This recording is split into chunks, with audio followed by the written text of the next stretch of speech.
All right, guys, tonight's project for the 300 is the TRX 350 or 350 Foreman or TRX 350D rear axle.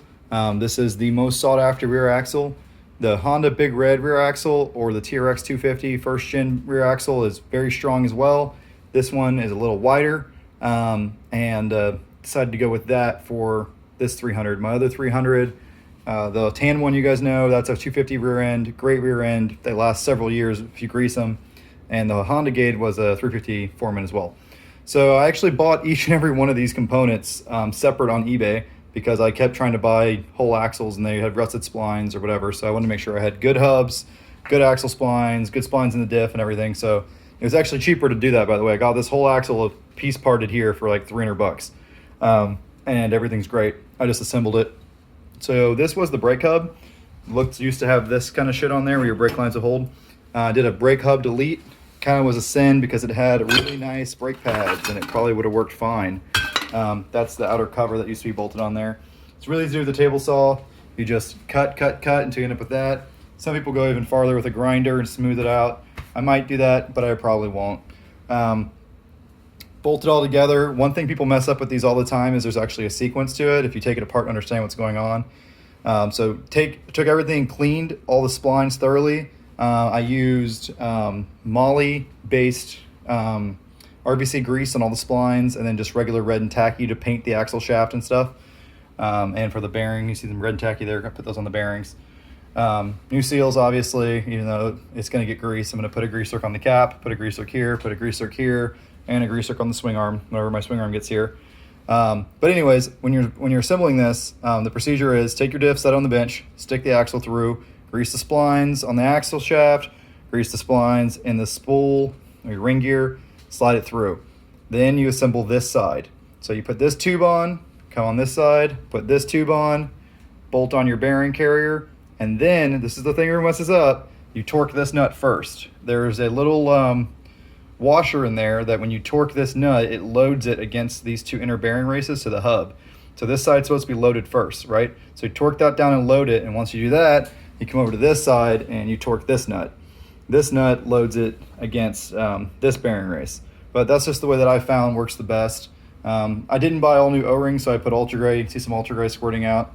And this axle shaft was really straight. Sometimes you get a little bend in there and they're actually kind of hard to line the hubs up. But now what I'm going to do is grind off these old shock mounts, because I'll be going with a single shock mount setup. So that's going to be some grinding work. I'm going to grind off this because I'm welding this on. This is the conversion plate. You can get it from Don Oaksby. It's like real cheap, like 40 bucks, something like that. That welds on there and adapts this axle to a Honda 300 swing arm. So the hole's already drilled for you. It comes with the bolts and lock nuts. All you got to do is weld it on. You can leave this right here, but it's ugly. I don't like looking at it, so I'm actually going to get rid of it on this build because this build's kind of clean. You can also cut down this brake drum. I decided to leave it there because it's a free axle paddle and it's kind of funny. Obviously it sits in the wheel, so it's not really going to do a whole lot, but most people trim it down. Same way, it's aluminum. This is steel, by the way, so don't hit the drum actually, but the inner part of it's aluminum, and you can just trim that down on the table saw if you're careful. That's the fastest way to do it. A regular wood disc cuts through aluminum like butter, by the way, guys. A little life hack for you. I mean, you can see how it just cuts. I'm pretty much a machinist. No, not at all. So this is coming along good. I got some pictures I'll throw up there of the process before. Didn't take videos of everything. And this right here bolts right up to the 300 tube. So this is one of the main reasons, I forgot to mention this. This is one of the main reasons I like a 350D rear axle over a Honda Big Red 250 rear axle. These studs. These are 10 millimeter studs, so they bolt right into the 300 swing arm the same way the 300 diff does. If you use the 250, it has 12 millimeter bolts that bolt in this way, and the studs aren't as big, and it gives you some wiggle room. And as long as you torque everything down right and you got a good brace and everything, it's fine. I do find this is a little stronger and a little less problemsome if you use the 350D. It's also, of course, find a good tight diff with nice tight pinion. Oh yeah, good to go. But this stuff's still available on eBay. People are still parting these bikes out. So if you can't find a whole 350D to buy cheap, just get the parts and put it together. There's only so many components, right? The only thing I had to buy new was I bought new nuts, just because they were cheap enough, and I bought that new little spacer piece in here. You can't see it now, but it's a little collar that slides on the axle shaft. That's the stopper. So when you tighten this down, that's what loads those inner races. If you leave that off, you'll have all kinds of bearing problems. I had an axle, I couldn't figure out what was going on with it. Someone had left that off.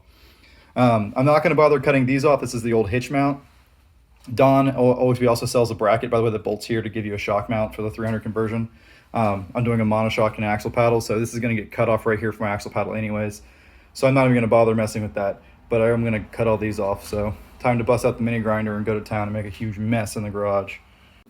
All right, guys, there's the semi-finished product, except for paint. Obviously, I did not go crazy and grind off all the welds and the entire, you can still see some signs that there were shock mounts there. I just cut them off, as easily as possible, cut off that in big chunks with the cut-off wheel, and then I took the grinder and smoothed the edges a little bit.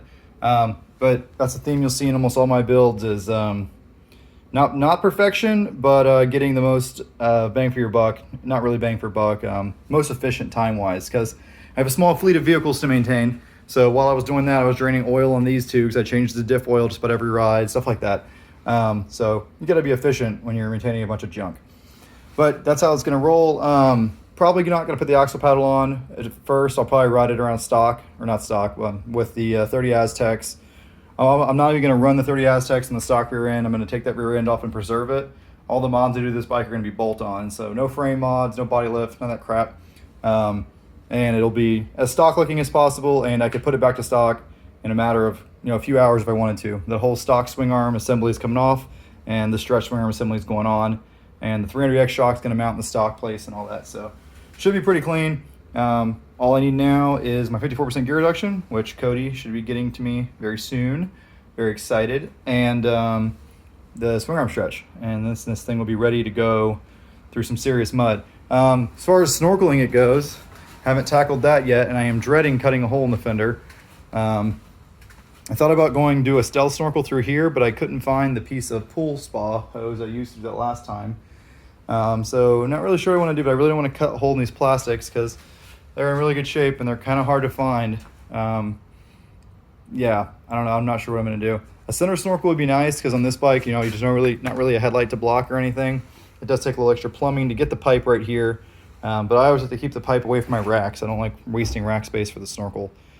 But do need to do that sometime soon. But I have a feeling I'm not really going to need a snorkel. This thing's going to float pretty good.